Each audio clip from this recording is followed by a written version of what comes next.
Okay, welcome everybody. In the interest of time, I'm going to go ahead and get this started. My name is M. Roy Wilson, president of Wayne State University. And on behalf of the Coalition of Urban Serving Universities, otherwise USU, I'm pleased to be here to help release the results of the national study on university admissions in the health professions. Now, the way we're going to do this is I'll provide some introductory comments, then we'll have presentation of results by Dr. Glazer. Then there'll be a panel discussion by three very distinguished guests, one of whom is currently stuck on the red line, but I expect he'll be here shortly. And then we'll have questions and answers after the panel discussion. So as you may know, this research emerged from an effort that is now about several years old in making universities, the urban universities for health, and health is an acronym, HEALTH, which stands for Health Equity Through Alignment, Leadership, and Transformation of the Health Workforce. So it's a partnership between the Association of Public and Land-Grant Universities and the Coalition of Urban Serving Universities, which are governmentally very much aligned, the AAMC, the Association of American Medical Colleges, and funding from the National Institutes of Health, specifically the National Institute for Minority Health and Health Disparities. So the project's aim is to improve evidence in the use of data that will help universities enhance and expand a culturally sensitive, diverse, and prepared health workforce that will improve health and equity in underserved urban communities. So more than a year ago, my colleagues with the USU brought together a number of health profession leaders to develop concrete action steps that could be taken to improve the diversity and competence of the health workforce. Now, diversity in the health workforce, we think, is critically important because research has consistently pointed out the fact that health providers from diverse backgrounds tend to practice in underserved areas. And since access to health is one of the factors that contributes to health disparities, we believe that having a diverse workforce also contributes to reducing health disparities in underserved minority and other populations. Now, one of the action items this group developed and that was presented to the USU presidents and chancellors was to generate more evidence around an admissions practice that many universities were using. That admissions practice is holistic review. And holistic review is a university admissions practice or strategy that assesses an applicant's unique experiences and interests alongside more traditional measures such as traditional academic measures such as grades and test scores. Now, the use of this method or this strategy was growing, but what was lacking was outcome data. How was this method of selecting applicants impacting the universities, and how were the students faring? In particular, many leaders were concerned that admitting students through this other pathway, as opposed to relying strictly on grades and standardized scores, might result in admitting students who might struggle with the curriculum and may not graduate. So without giving the results of this study away, I will say that hopefully this study will reassure those leaders. And to present the results, I'm pleased to introduce Dr. Greer Glazer, who's the co-principal investigator of the study, and she's the dean of the College of Nursing at the University of Cincinnati. Her co-worker on this project was Dr. Karen Bankston, who's associate dean also at the University of Cincinnati College of Nursing, who's sitting in the audience. Dr. Glazer.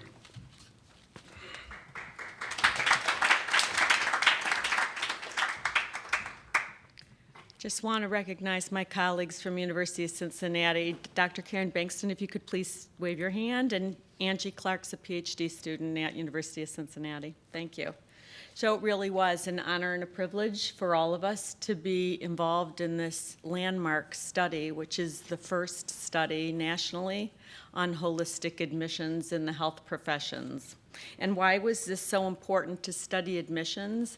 It's because this is the gatekeeper. This is the gate from which people must move through. So if we are not admitting students into our various programs, they won't be the providers for the future that we need, the providers that are going to be a diverse workforce, that are going to be able to address the community health needs. So it's just critically important that we take a look at who are we admitting into our health professions colleges.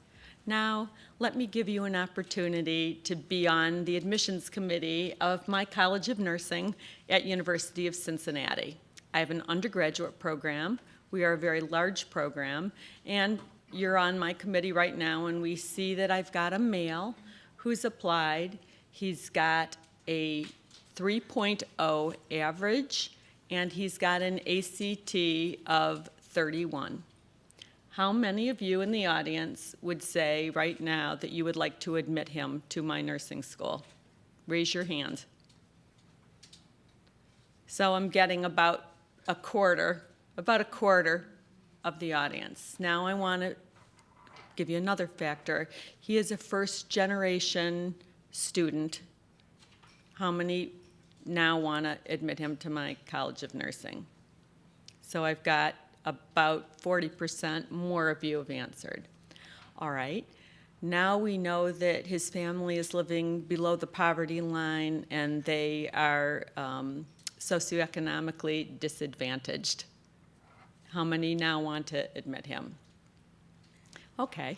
Now we decide to do an interview, and we interview him, and we find out that he did have a 3.0 average. However, both of his parents are out of work, and for his 11th and 12th grade, he has worked over 40 hours a week to support his entire family. Now, how many of you would like to admit him into our college?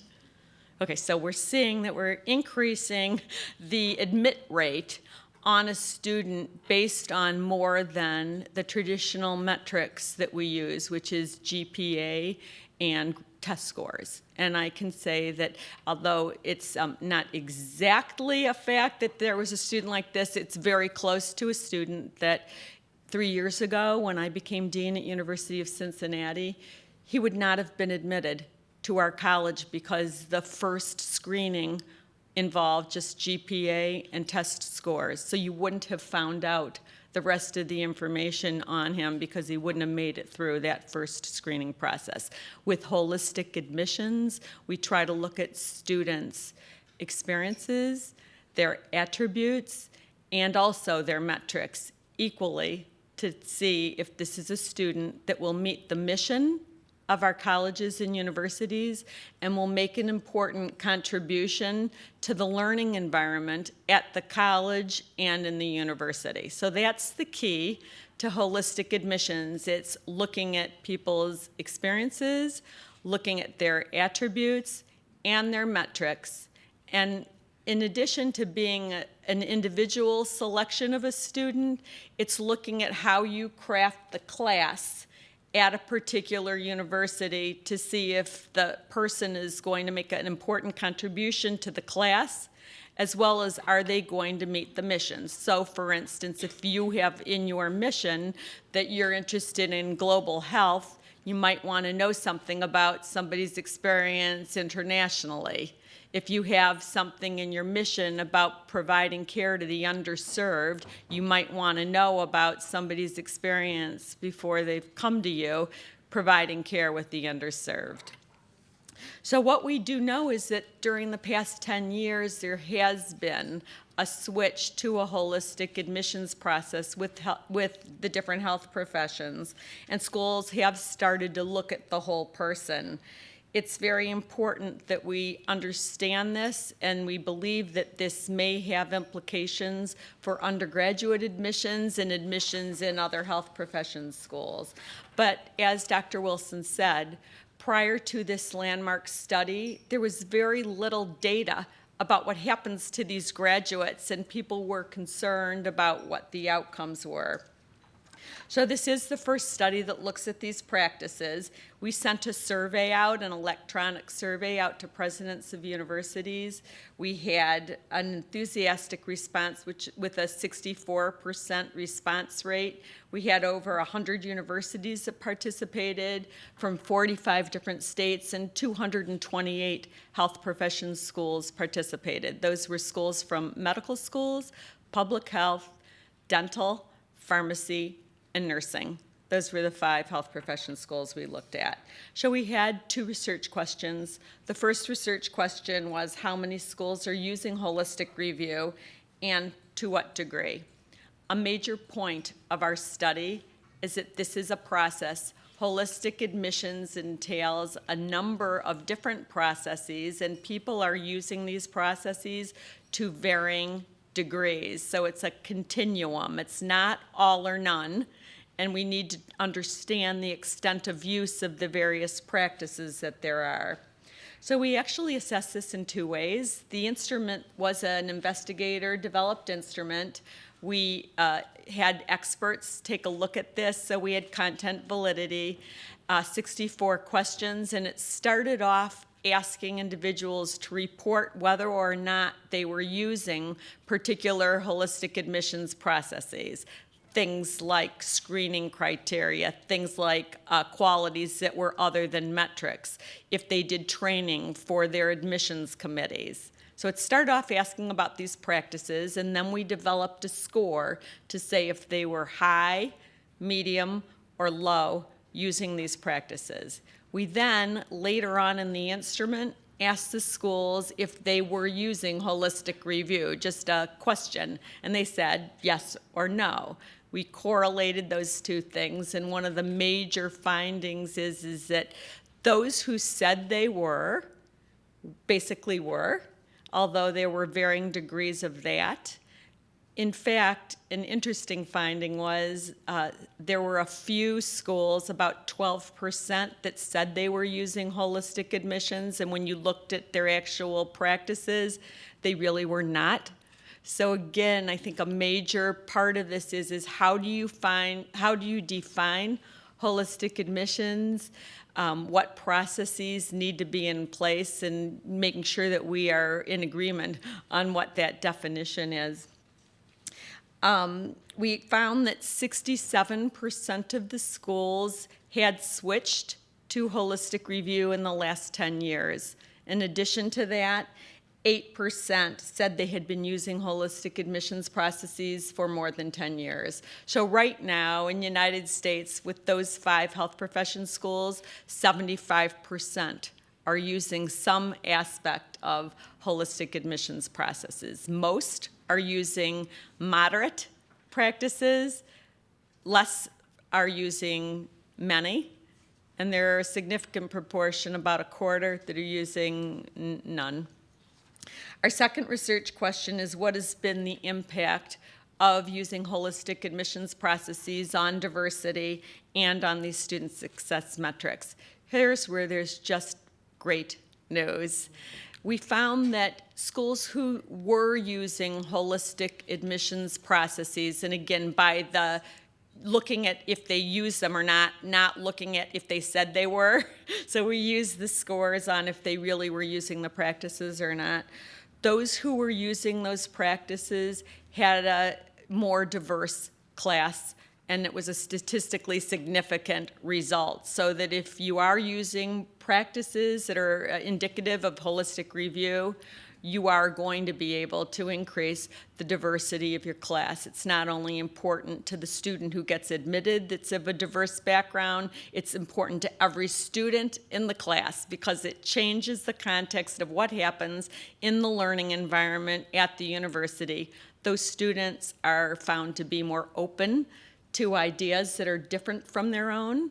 Those students are found to be more actively engaged in the communities that they serve.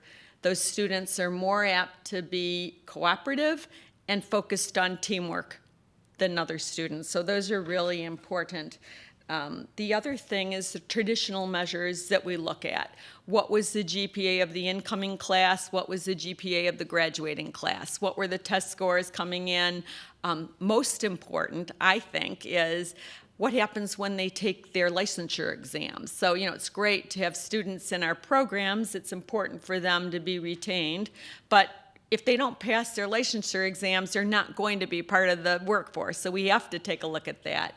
In every case, looking at the outcomes, 90% of the schools reported that the measure either was unchanged or it increased and was better. So the results here are no need to worry that the metrics are going to change significantly if you use a holistic admissions process. In fact, they're likely to get better. So it seems like a good idea for us to really take a look at people in terms of their experiences, look at people in terms of their attributes. One of the things about the student I mentioned before, in addition to supporting his whole family, he lost 70 pounds in between 11th and 12th grade because he became a member of the wrestling team. Wasn't the absolute best wrestler, but he stuck with it. Stick-to-itiveness, being persistent, having grit. These are all characteristics that are so important, and we have to figure out ways of measuring them and understanding them as we look at our student pool equitably across screening through admission. So we're increasing diversity. We're either having metrics that stay unchanged or they're increased. What are they actually doing? What are these practices at the schools that are finding that they're increasing the diversity and they're using holistic practices are doing? One is they've got an admissions-specific mission statement. A lot of people have mission statements for the university or the college, but these admissions committees actually have admission statements that pertain to increasing diversity as being important. They provide admissions committees with training. I've been a dean for 10 years. I was at another university and now. I can tell you that we have not had training for our committees that are making these decisions on a yearly basis, addressing these very issues. It's not because I didn't want to do it. It's because I didn't know about it. And that's one of the really important findings here. Of the schools who said they were not using holistic admissions, 50% of them said they'd like to think about it in the future, but they just don't know enough. So a lot of this, I think, is a matter of not knowing, and hopefully as we educate people about the results of this study and we provide more training, we'll be able to help people so that they can incorporate this a little bit more.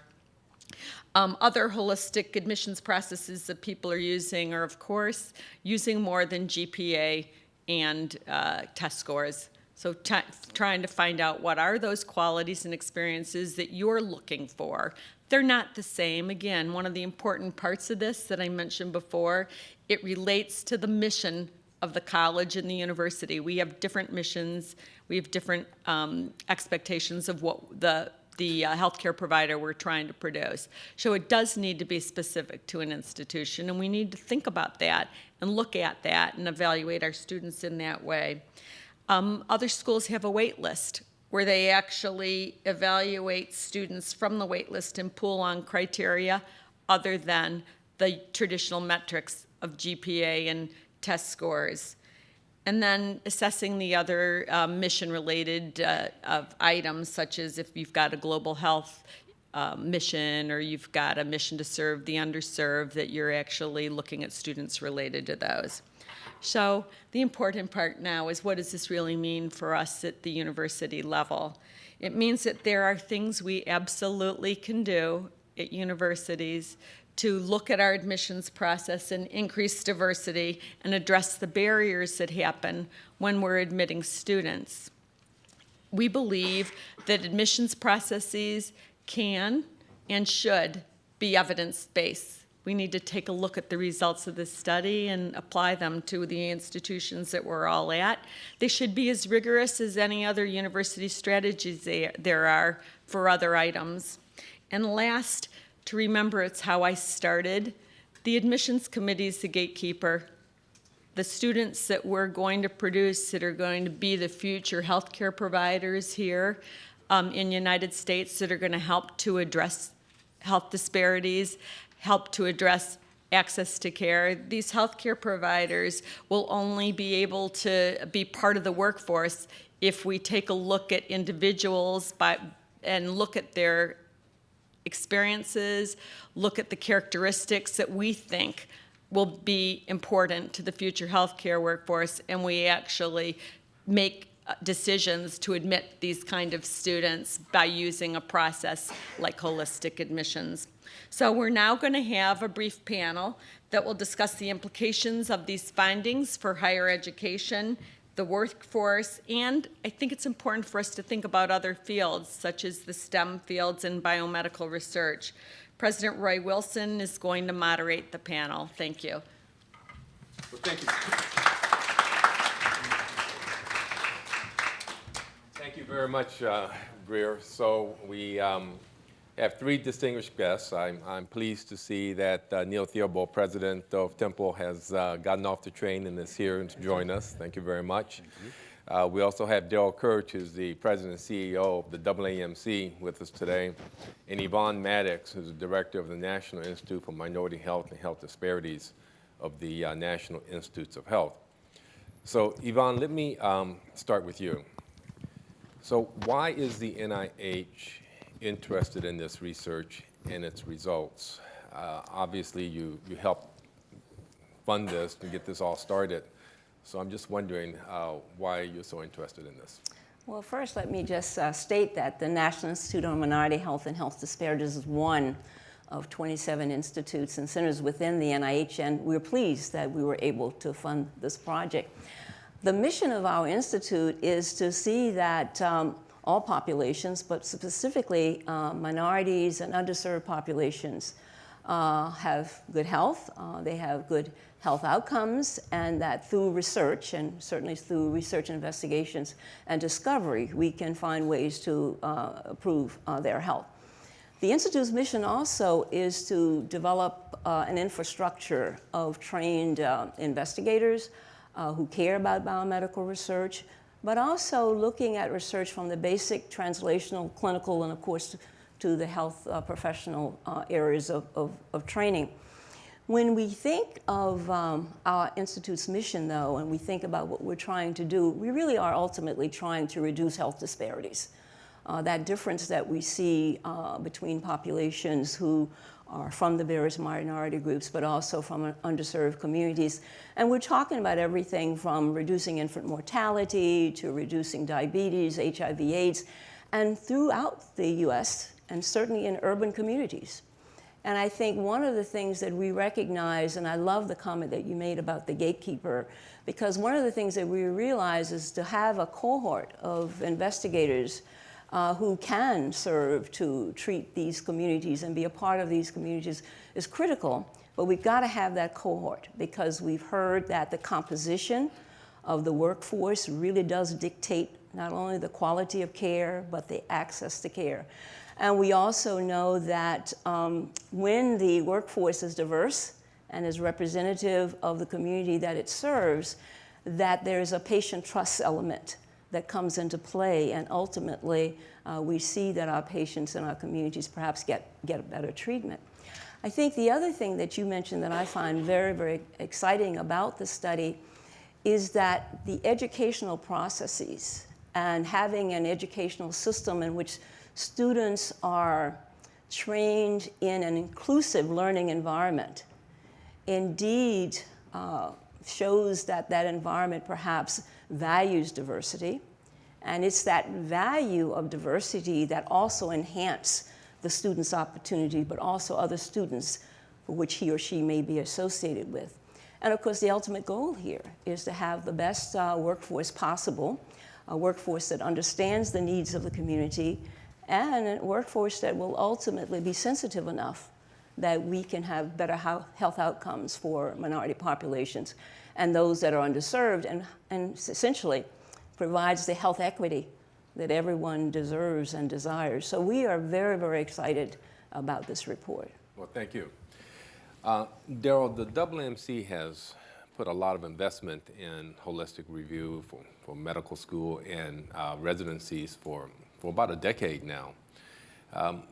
Why is holistic review important for the AAMC, and why is it important for medical education? We have invested and are very committed to the process, and it was very affirming to see the results of the study in which over 90% of our schools were using the approaches of holistic review. You know, I would, of course, acknowledge that medicine and the other health professions have a foundation in science, but there's so much more to being a good doctor than just your test scores. And unfortunately, admissions committees, I think, have felt very limited, that may be the only tool they have. Imagine being on a medical school admissions committee. One of the local schools receives over 9,000 applications for 150 openings. So there's this great temptation to just screen by numbers. Holistic review, it embraces the approaches that allow you to assess what we call the pre-professional attributes, the potential of a person to be a humanistic, empathic physician. It's, I would wager there's nobody in this room the first time you meet your doctor where you ask them what their grade point average was.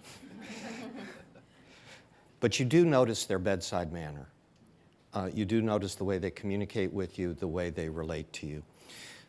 So as Dr. Glazer described so well, this toolkit that we've been working hard since 2007 with our Holistic Admissions Project, this toolkit to give admissions committees other dimensions and other approaches to assessing those qualities, I think is really bearing fruit. I think it's moving us toward ensuring that when you're looking at the doctor at the bedside or somebody you love is in that bed, that the kind of doctor you want will be taking care of them.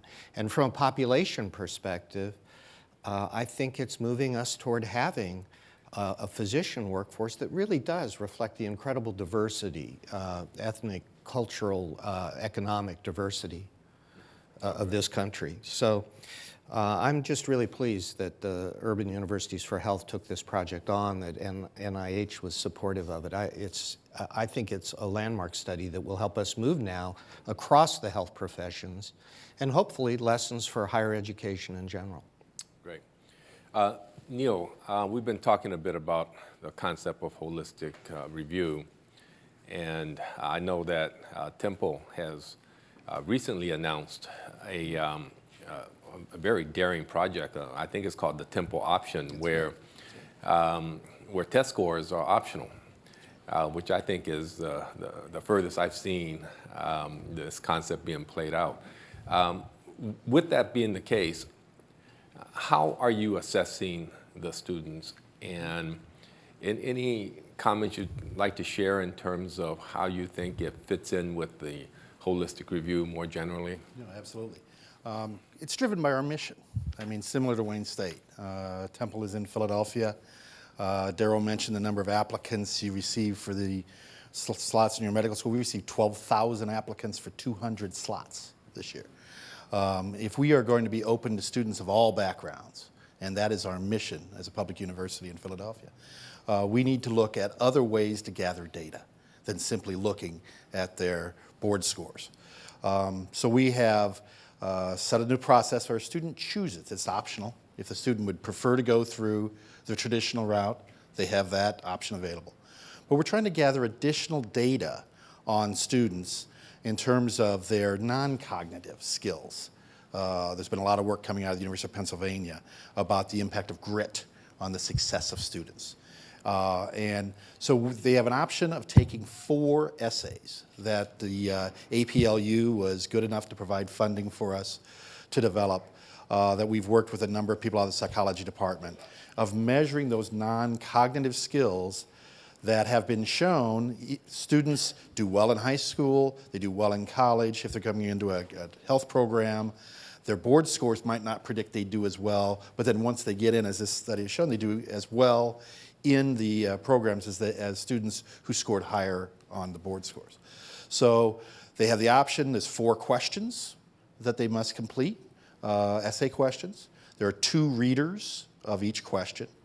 And the way it'll actually work is, I am a strong believer in GPA. GPA matters. What you've done in the future is very likely to be tied to what you've done in the past.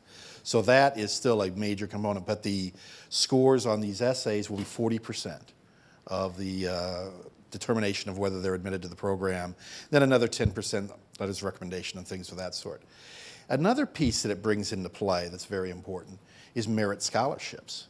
Because previously, a lot of underrepresented groups have had very little access to merit scholarships at Temple University.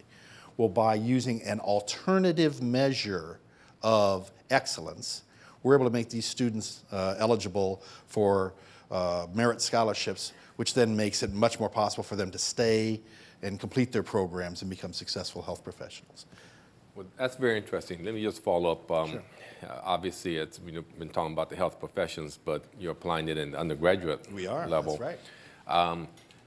How do you get faculty? How did you get faculty buy-in? Because it seems like it's very labor-intensive. If you have 2 readers for every essay, Right. and you probably have thousands and thousands of applicants. 28,000 applicants this year, yes. So how did you get the faculty buy-in on this? We were founded as a working class university, and that is in the DNA of Temple University. There are 3 public universities in Pennsylvania. There's Penn State, Pitt, and Temple.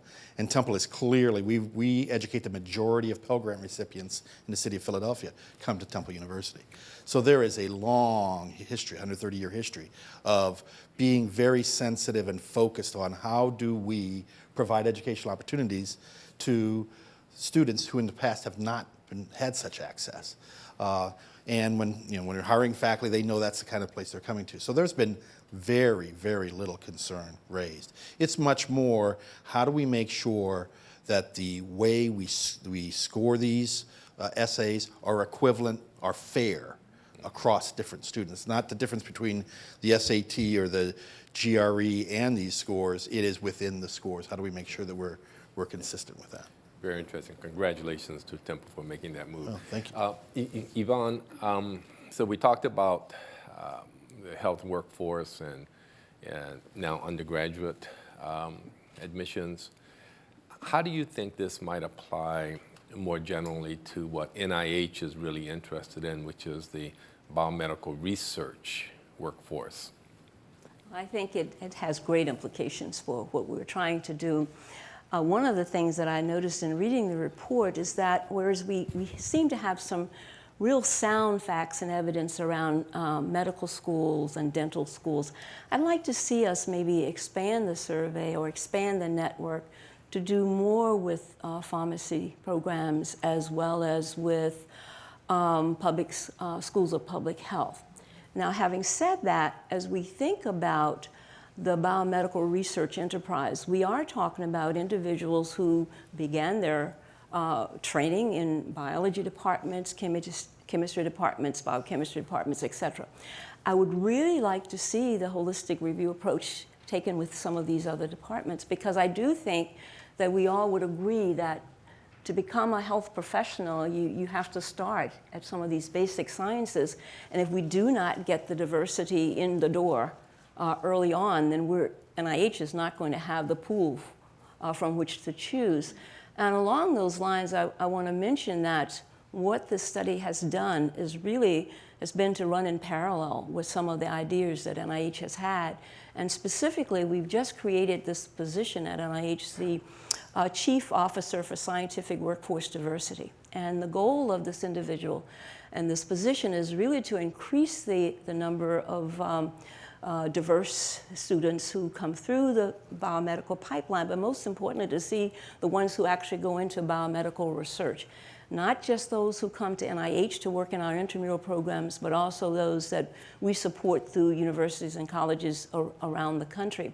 But again, if we don't get these individuals, this diverse group of individuals who are sensitive, who are well prepared, who are effective, who are competent in the door early on, then we will not have that pool from which to choose. I do think that the holistic review process or admissions process is just the first step, and it's one step. I think we need to be thinking about other strategies, and I'm hopeful that working with within the context of this report and also with our new Chief Officer for Workforce Diversity, we can look at maybe becoming a little bit more creative as we look at the basic sciences, the translational sciences, and the clinical sciences. Of course, health professionals, they all work together as part of this team.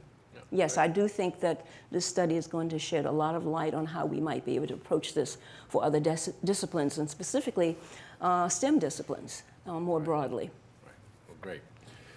Darrell, the AAMC has been very involved with assessments and developing tools for assessments, and I know that you're currently in the process of rolling out soon the MCAT 2015. And for those of you in the audience, the MCAT is a test that is taken for admittance to medical schools. Can you tell us about the MCAT 15 and how it may be different, and if there's any elements of holistic review that might be incorporated in that? I think it's very different, and I think it's totally consistent with the principles of holistic review. For decades, the AAMC has designed and administered the test. And several years ago, a group of really wonderful thinkers from medical education sat down and took a fresh look at the test because it had become, honestly, almost tyrannical about medical school admissions. All you have to do is talk to pre-med students, and they will only want to think about the MCAT. It looms as this large hurdle. And it was very focused on fact-based questions about science, and it tended to steer students toward a set menu of coursework: chemistry, organic chemistry, physics, calculus. So the end result, after years of work, is that the MCAT 2015, which will be the test starting in January, tries to send 4 very clear signals. The first signal is that it's not about coursework, it's about competencies. So you can become competent in statistics in a lot of ways and through a lot of courses. You could take a course in epidemiology and really get a basic understanding of the foundations of statistics. So it takes the focus off coursework, puts it on competencies, and it also, secondly, takes the focus on filling students with facts, and instead is designed to assess their analytic skills, their critical reasoning. You can be filled with facts, but not be good at making judgments about those facts. And so the test is really designed to move more toward how you judge a situation as opposed to how much you remember. I think the third signal is probably the most important one. For any of us, our health status is only partly a result of our genetics. It is strongly determined by social and behavioral factors. That's very well known. And everything from education level to income level can influence health. Behaviors, obviously, like smoking, can influence health. But we've never really emphasized those with pre-medical students. The new test has content related to social and behavioral sciences and the social determinants of health. And we think it actually already is stimulating the design of undergraduate courses around issues like health disparities, the social determinants of health, which I think will be perfect pre-medical, pre-nursing kinds of training. And then I think the last signal is that medicine has room for everybody. I am living proof you do not have to love organic chemistry to be a good doctor. I will confess at this news conference that I am a philosophy major. But the conventional wisdom when I was going to medical school was that was not the path to being a doctor. So we hope the new MCAT will send the signal that you can be a musician and be a fine physician. In fact, many of our physician leaders had backgrounds in different undergraduate dimensions. You still need the scientific foundations. You can get those in a variety of ways, but you can follow your passions, and intellectually, I think that will make for a much richer physician workforce. Well, I have to confess that I never understood calculus and still don't, and I turned out to be an okay physician. And you don't remember right? any of it. Right. Well, we're at the point in the program where we're going to take some questions of our three panelists plus Greer, Glazer, and I'm going to ask Mark Neve to come up here, and I'll stand up. Mark is one of the founders of the Urban Universities for Health, so if there are any questions related to that, he'd be a perfect person to ask. And I think there's wireless microphones that are being passed around, so we'll take some questions now. Do I see a yes? Oh, hi. Thank you for a wonderful presentation.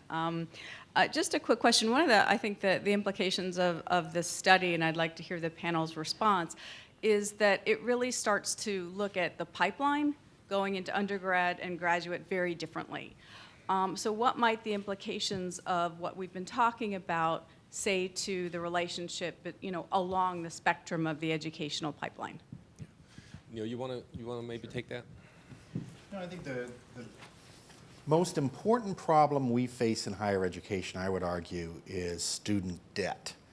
And I think by better understanding in a valid, reliable way what students that are going to succeed well, we're able to, I mentioned earlier scholarships, we're able to give scholarships to students, which will help them hold down their debt.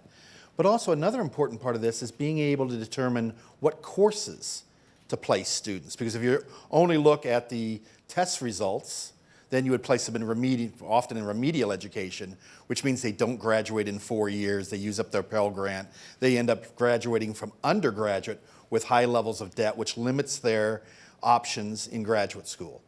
Hopefully, by having these more reliable, valid measures of student competence, we can get students on a 4-year path, which is our goal at Temple, to give everyone the opportunity to graduate in 4 years. So I think it has a financial side, a curricular side that is hugely important for us getting the right people available to go into these programs in graduate school.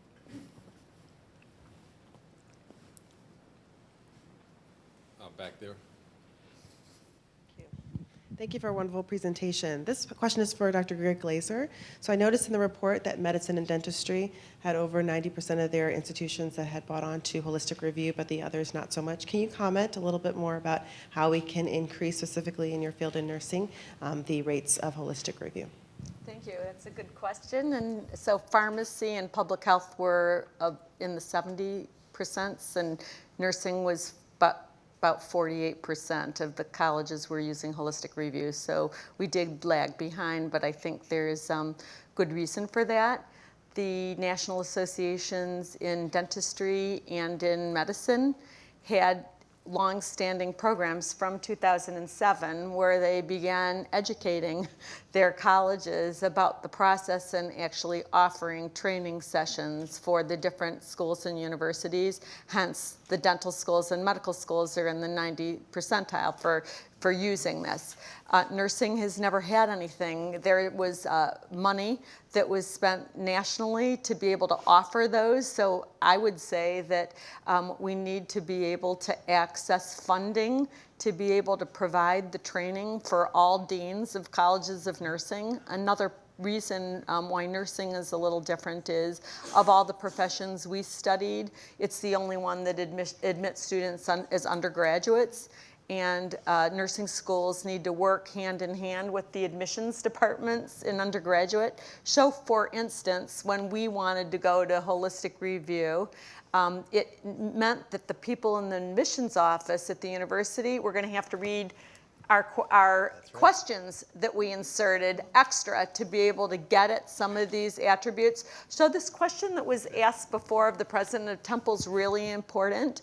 what kind of resources are necessary to be able to implement these practices. And in the survey, the biggest reason why schools said that they weren't using holistic admissions is they were afraid of the resources it would take to be able to do it. So if you're going to do interviews, you've got to get the people that are doing the interviews. If you're going to have extra essays, you have to have people reading the essays. So I do think this is a call to university presidents and leaders to fund these initiatives. And I believe that if you've got results like this that show that the outcomes are as good, if not better, when you have a holistic admissions process, that we should be able to garner the support. And I think that the nursing profession would welcome the help in providing the training and the education for our deans so that we'll be able to be increasing the use of this practice in the future.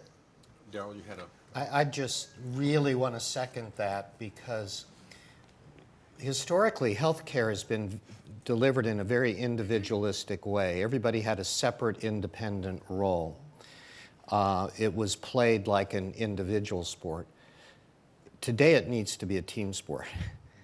And that requires high levels of communication and teamwork and shared accountability.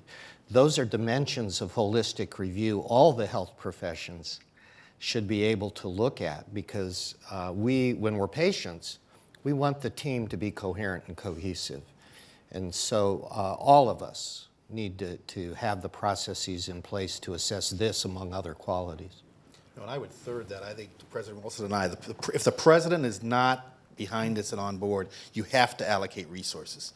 You have to say, for the mission of this university, this is critical, and we're going to make it possible for it to be done. You're exactly right. Other questions? Hi, good Yes, morning, ma'am. everyone. Thank you for a great presentation. I just have one question, and that is, you all have really spoke to how to improve the practices around holistic admissions and what we're doing in that area, but how do we really focus on improving the evidence behind those things and really showing that it actually works? And perhaps maybe, Dr. Neve, you can speak to that point from a Urban Universities for Health standpoint. Well, thank you for that question. I think that's the future of this work is really, which is why we did this study, really to undergird the evidence. We had great anecdotal evidence that this works, but I think, as was stated, the landmark study is a jumping off point for more evidence that's needed. And so the next step to really investigate is, what does it mean for the curriculum? What does it mean for the changes in terms of outcomes, in terms of what the students are learning? So we've got this diverse class. So we have this belief that having a diverse class leads to better outcomes, but we haven't done the sort of linear research walking from the students we take to the kinds of curricula changes that occur to the behaviors and the competencies that are learned by this diverse group of individuals and actually having outcomes out there on the patient side. So again, I think that the Urban Universities for Health provides a good platform, a great platform, quite frankly, to begin to do more of that rigorous research. And I would just, add that, the team at AAMC, the Holistic Review team at the AAMC, has already begun that work. They're looking specifically in medicine, but what they're learning in terms of taking a leadership position in gaining the evidence will be applied to the other health professions as well. So we benefit from the work that's already been underway at the AAMC. May I just add Yes, something? please. And I think the other component of this that we've sort of addressed to some degree is the fact that if we have shown in this study that the outcomes are good and that holistic review does not lead to individual students who can't succeed, who aren't effective, don't do well, don't complete their programs. And this would mean a lot to this pipeline question that we just were asked a few minutes ago, because when it comes to developing talent, and particularly beginning early in the undergraduate and graduate levels, for an agency like NIH that really is involved in training fellows and postdocs and investigators, et cetera, it is critical for us to recognize and to believe that these students are rigorous in their thinking, have had rigorous training, and can compete for that glorified research grant. And I do think that the evidence supports the idea that certainly in the health professions, these individuals who come through the programs that have holistic review do well. And we need to be able to show that in some of the other fundamental and translational sciences, I think, before other departments will accept this as a given when it comes to recruiting students into their programs. I wanted to make one more comment. An interesting finding in the study was of those schools that were using holistic review, they reported and measured on some of those soft metrics like cooperation and teamwork, like if someone was engaged in the community.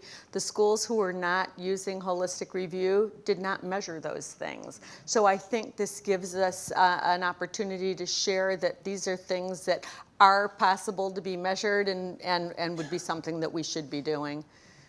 I have a very quick question for you, Greer.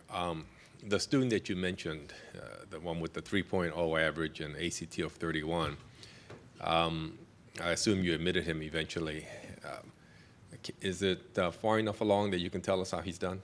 Yeah, so, I mean, this was so exciting. So we have to thank HRSA because we got funding from HRSA on a workforce diversity grant. And we implemented a process where we did interviews, and we did interviews with students and their significant others. It most often was a parent, but this student actually brought both of his parents in, and he's in our second year right now. He was on the dean's list his first semester. He got a 4-point average his second. He's a research assistant. He is thriving, and he is as good, if not better, than all the other students. So it is a tremendous success story. And he actually, his goal now, and again, this pipeline we're talking about, his goal now is to get a PhD in nursing. Yeah, that's a great success story. Any last few questions? Yes, ma'am. Good morning. Thank you for a great presentation again. I work on the community level side of things with local health departments. How can the local health departments and the federally qualified health centers and other community agencies help you bring in that diverse crew before they even reach the admissions process? What are things they can do to help and support? Anybody want I can start. You know, at the admissions process, I know you're asking before, but at the admissions process, I'm really pleased with some of the medical schools, especially some of the new medical schools, which are bringing people from the public health departments and from the community to actually serve on the admissions committees. There are really some novel things happening out there in medicine that we're, learning about and trying to scale and share with other medical schools as well. And nursing schools and others have been doing that kind of work for a long time as well. So that's the exciting part. I think, and this is sort of tied to the pipeline question, I think, I really want to give a lot of credit to HRSA because they have funded this initiative along with the NIH, but they have a long history in funding this kind of work. And years ago, probably 15 years ago, I was actually hired by HRSA to do some work to investigate sort of the pipeline programs that were happening out there to really understand what works, how do you differentiate between a marginal effort and a really good pipeline program. And one of the things that I found in doing that work for HRSA was that a lot of the pipeline programs that are meant to find these talented youth were actually doing the same thing that we're talking about here that our institutions used to do, which is simply looking at their score, their GPA, and if they took a standardized exam, and that was the metric they put them in the pipeline program. And one of the things that HRSA did based on that research was to sort of flip that to say, those things remain important, but to find talent, especially at the high school level, we need to apply these same holistic review processes earlier on in the pipeline. So at AAMC, we have a summer medical dental education program in partnership with the American Dental Education Association. We're looking at freshmen and sophomores, and one of the key things that we've done there is to apply these holistic review practices and to encourage those practices at that early stage. But the point really being that we need to even do this when we think about our high school pipeline programs and our college level pipeline programs as well. you wanted to add to that? I just want, so University of Cincinnati is part of the UU Health Initiative. As part of that, we formed a community advisory board. We've been in operation now for 2 years. We've got most of the community agencies, all of the health centers, and so we're working with them to help us to develop the pipeline. We've got a newsletter that goes out 4 times a year. That newsletter is disseminated to all the community members that disseminate it out to their audiences, and we've started a whole social media campaign. So your question's a good one, and we do have to get out there, go into the community, and work together to bring the students in. Darrell, you want to add something? I guess I would add one other thing that the federally qualified community health centers could do. Almost, at least in medicine, almost every applicant in college and some even in high school has looked for exposure to health care experiences. There's a huge difference between somebody who's an advantaged student whose next door neighbor is a plastic surgeon, and they shadow them in the hospital for one summer, and somebody who would volunteer at a federally qualified community health center and see this interplay between health status, social factors, behavioral factors, whether or not they have any form of health insurance, see what the community is like in which the patient lives. I would value that experience in an applicant far above somebody who did a casual shadowing experience. So I think you have a great venue in the FQHCs to provide that. Well, we're closing in on 10 o'clock, and I know one of our panelists has to leave at exactly 10, so we'll have time for maybe 1 or 2 more questions. Yes, sir. I'd like to say good morning, and I think that the study that's being unveiled today is pretty landmark.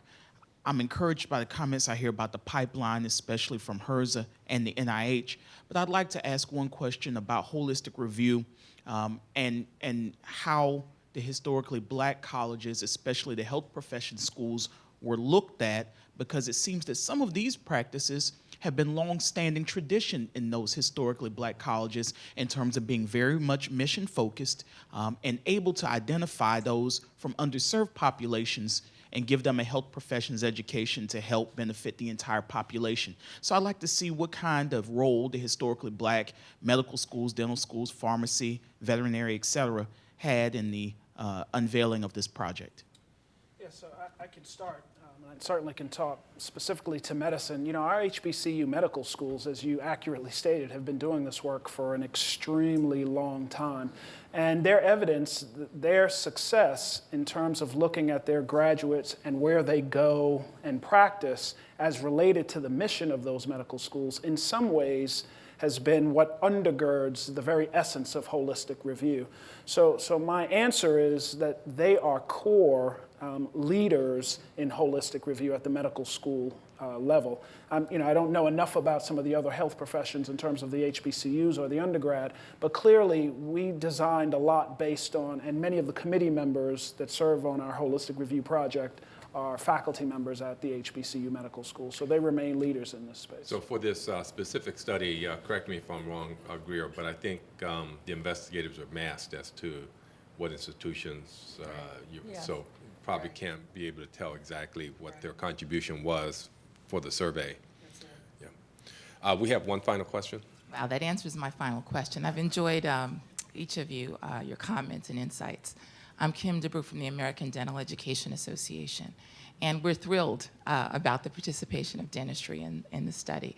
Actually, my question was speaking to institutions, whether across health professions. So for example, if we took Temple, that has a medical school, a dental school, and a range of health professions, if you could see if there was some correlation between the practices that were taking place at institutions, that would be very interesting and very compelling to college presidents, right, who are really touting diversity as a key mission. So, so you answered the question, though. You don't actually know the institution. So maybe next study.